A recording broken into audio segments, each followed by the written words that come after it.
It is important to also recognize the attacks by Hamas did not happen in a vacuum. The Palestinian people have been subjected to 56 years of suffocating occupation. They have seen their land steadily devoured by settlements and plagued by violence, their economy stifled, their people displaced, and their homes demolished.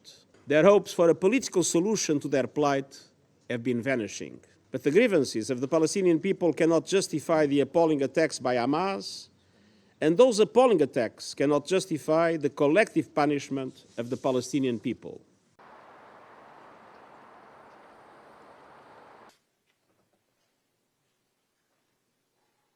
Mr. Secretary General, the UN was established to prevent atrocities, to prevent such atrocities like the barbaric atrocities that Hamas committed.